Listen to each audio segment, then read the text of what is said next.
नमस्कार दोस्तों, आज हो चुके हैं करीब 6 दिन जिस दिन मनीष कश्यप को जेल से रिलीज कर दिया गया।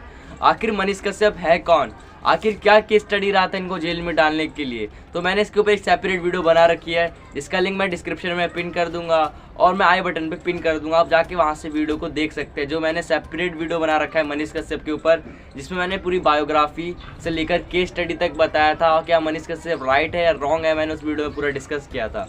आखिर इस वीडियो में हम बात करने वाले हैं उनके रिलीज के ऊपर, यानी कि उनकी रिहाई के ऊपर बात करने वाले इस वीडियो में। सब जेल से बाहर आए हैं और हमारे साथ एक्सक्लूसिव है मनीष कश्यप, जो बेउर इलाके बेउर जेल से निकले हैं। और बेउर के बाहर देखिए हजारों की संख्या में जो समर्थक है वो यहाँ पे मौजूद है और मनीष कश्यप का एक झलक पाने को बेकरार है। हम मनीष कश्यप से बात करेंगे। 9 महीने जेल में रहे मनीष जी, आखिर क्या मानते हैं, आपकी गलती से जेल में गए या कोई साजिश?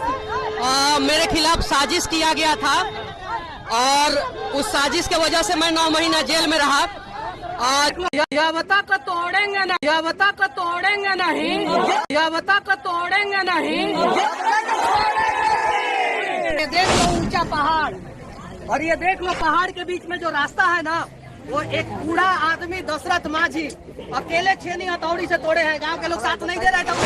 एकदम निश्चल है, एकदम साफ है। यदि सही से जांच कर दिया जाए तो एकदम बरी हो जाएंगे। यहाँ देश के आतंकवादियों पर एनएसए नहीं लगाया जाता है, लेकिन ये पहला ऐसा भारत देश है जहाँ पत्रकारों पर एनएसए की धारा लगाया जाता है। मनीष कश्यप में लोगों का कितना क्रेज है और लोग जो है वो कितने ज्यादा उत्साहित हैं। बात करूं मनीष कश्यप की, तो मनीष कश्यप जो है आपको पता है कि इंडियन यूट्यूबर है जो सच तक चैनल को रन कर रहे थे, और अभी जो उनके चैनल का हाल ही फिलहाल जो नाम है उनको चेंज करके मनीष कश्यप कर दिया गया है, जो सन ऑफ बिहार करके है।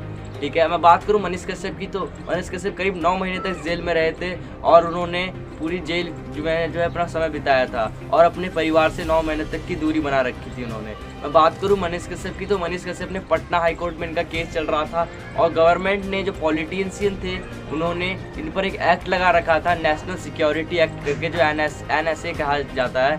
इन्होंने इस पर एक्ट लगा रखा था जिनके कारण मनीष कश्यप को जेल से आना पड़ा।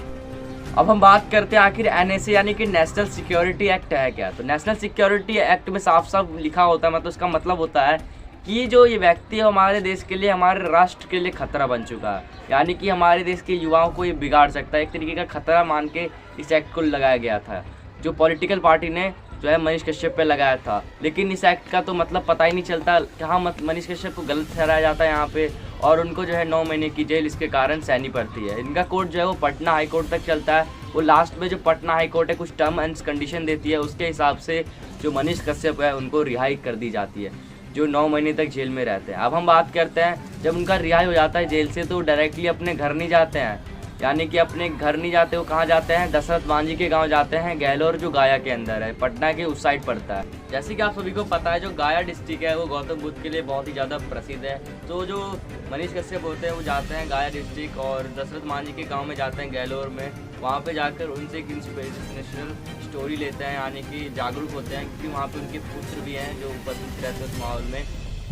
तो अगर मैं बात करूं दशरथ मांझी की, तो आप लोग उनकी सक्सेसफुल स्टोरी को जानते ही होंगे कि जो दशरथ मांझी थे वो गहलोर डिस्ट्रिक्ट में जब उनकी शादी होती है 1959 में, उनकी वाइफ की जो मौत जाती है एक्सीडेंटली माउंटेन के कारण, तो वो क्या करते हैं, छेनी हथौड़ी को लेते हैं और 20 साल तक उस पहाड़ को जो है लगातार तोड़ने की कोशिश करते हैं और उसके बाद वो सक्सेस हो जाते हैं उस पहाड़ को तोड़ने में। तो मनीष कश्यप जो होते हैं इससे इंस्पायर्ड होते हैं और बिल्कुल ऐसे ही वो इंस्पायर्ड होने के बाद वो चाहते हैं कि मैं भी बिल्कुल जो पॉलिटिक्स, जो ब्लैक पॉलिटिक्स जो चल रही है बिहार के अंदर, उनको भी ख़त्म करना चाहते हैं मनीष कश्यप।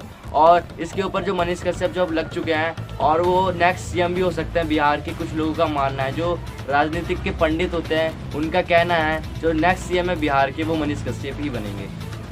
जब मनीष कश्यप दशरथ मांझी के गांव जाते हैं, वहाँ से मिल लेते हैं, उनसे इंस्पायर्ड हो जाते हैं, उसके बाद वो डायरेक्टली अपने घर जाते हैं और अपनी मम्मी पापा के आशीर्वाद लेते हैं और वहाँ पे जाके अपने जितने भी गांव के लोग होते हैं वहाँ पे इकट्ठा हो जाते हैं उनके घर में जाकर, और बिल्कुल दिवाली की तरह माहौल हो जाता है पूरे बिहार में, जैसे कि दिवाली मनाई जाती हो। जैसे कि मनीष कश्यप जैसे ही गाँव से लौट के आते हैं तो 4 से 5 दिनों का भंडारा करवाया जाता है उनके पूरे गाँव के अंदर, और बिल्कुल जैसे खुशी मनाई जाती है दिवाली की वैसी बिल्कुल मनाई जाती है।